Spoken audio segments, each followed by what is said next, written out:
नमस्कार भावांनो बहिणींनो.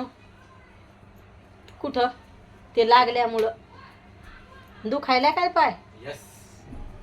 काल हेडो टाकला होता ना आपण, गाडी स्लिप झालती म्हणून मनानं दवाखाना केला. तिकून तिकडच तो मित्राचा केला, त्याचा केला. हाय ना भया?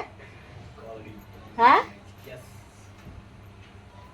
असं झालं भैयानं. म्हणजे तिकून तिकडच भैया दवाखान्यात गेला. म्हणजे आम्हाला म्हणजे मी शेवटलं टाकेले भैयाचा हेडो. कालच्या हेडोत लगे पायाचा थोडं हे काढलं हेडो आणि टाकेले लास्ट. तर कालच्या हेडोचा इशे तेच होता, भैयाला लागलं होतं. आज त्याला चालता येईना लगे. आता गाडी स्लिप झाली त्याची. तर मग ते तिकून तिकडंच दवाखाना करून आला. मग पैसे घ्यायला आला मम्मी माझ्याकडं. म्हणे मम्मी मला पैसे दे म्हणे. मग पाहत येतं भैयाच्या पायाला पट्टी. तर लास्ट टाकेली मी हेडो ती. आहे ना भैया? काल तर लय त्याचे पप्पा माझ्यावर राग करू लागले. म्हणे तो असं लाडी म्हणे, कधी पण म्हणे भैयाला तू सूट देती, कधी म्हणत नाही म्हणे फिरायला जाऊ नका का असं का तसं. मग त्याच्यामुळं मला काल लय बोलणे खावा लागले. तर कालच्या हेडोत टाकेलच आहे मी लास्ट लगे बाय म्हणताना थोडंसं. आहे ना दादा?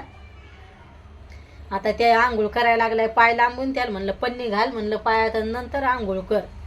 तर म्हणतोय नाही बराबर करतो म्हणे पाटावर बसून. तर काल भैयानं दुखापत करून आला भैया गाडीवर. तर काल मला बोलणे खावा लागले. म्हणे फक्त भैयाला काही व्हायला पाहिजे मग सांगतो म्हणे तुला. तू थोडी दापत नाही म्हणे, गाडी घेऊन जातो तर म्हणत नाही म्हणे भैया गाडी घेऊन जाऊ नको असं तसं. मग मला त्याच्यामुळं बोलणे खावा लागलेले. त्याला काय नाही वाटलं मम्मीला बोलणे भेटले तर. हा भैया, त्याला काहीच नाही वाटत. ते म्हणतोय मलाच दुखायला लागले आता. काल तर त्याच्या पायाची पट्टी पाहून तर मला करमत नव्हतं लगे. असं होतंय. त्याचा सगळा नाईट पॅन्ट फाटला, लागलं त्याच्या टोंगळे फुटले, तळ हाताला लागले. असं झालं. काल लय जणांना कमेंटी केल्या हार्श काळजी घे म्हणून. सगळे भावा बहिणी सगळे लगे म्हणे शीतलताईनं कमेंट केली काळजी घे. आपली चिमणी त्या दादाचं चॅनल आहे, त्या दादानं पण कमेंट केली हार्श काळजी घे म्हणून.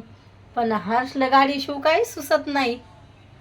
मग याचे पप्पा म्हणे जास्त कमी एकदा तर हात मोडलाय म्हणे आता गाडीनंच म्हणे. तर मग भैया बराबर चालवतोय. पण कसं काय ते चक्काच वरी झाला आहे ना भैया, टायर स्लिप झाली गाडी त्याची. असं झालं. तर मग म्हणलं आता आपण हेडो काढून घेतला म्हणजे मग एवढं हे नाही राहत. काल मूडच नव्हता भैयाला लागलं होतं तर हेडो काढायचा, पण दिला टाकून. म्हणलं काढू द्या म्हणलं. तर आता भैयाला करायची आंघोळ. जाय भैया पाटावर बसून कर आता आरामानं. पायात पन्नी घालावं लागन त्याला आता. त्याला देते काहीतरी नाश्ता बनवून. आज मी शाळेतच नाही जाऊ दिलं. म्हणलं जाऊ दे तुला चालता येईना तर घरी ठेवलंय आज मी त्याला. काल तर मन लागतच नव्हतं, त्याला लागायचं होतं म्हणून काय कानू. काल मला काहून करमू नव्हतं लागलं कानू. म्हणलं काय माहिती आज असं काहून झाले. म्हणलं करमू नाही राहिलं मला. मी म्हणालच मन जाय. भैया गेला काल चौपाटीत. म्हणे मम्मी सुट्टी आहे तर जातो म्हणे चौपाटीत. मित्र गेले, मस्त क्रिकेट खेळलं तिथं. चांगले खेळले ते. तिथं खुल्लं वातावरण असते, मस्त खेळले. आणि त्याच्यानंतर मग भैयाला लागलं ते. आहे ना भैया? आता म्हणलं तेच हेडो काढून म्हणजे तेच लोकेशन येतं एकच. तर आज इथं काढायला लागले मस्त. म्हणलं थोडंसं, पण ह्या समोरच्या घरात अंधार येतोय त्याच्यामुळं मनच होत नाही इथं हेडो काढायला. असं होतंय.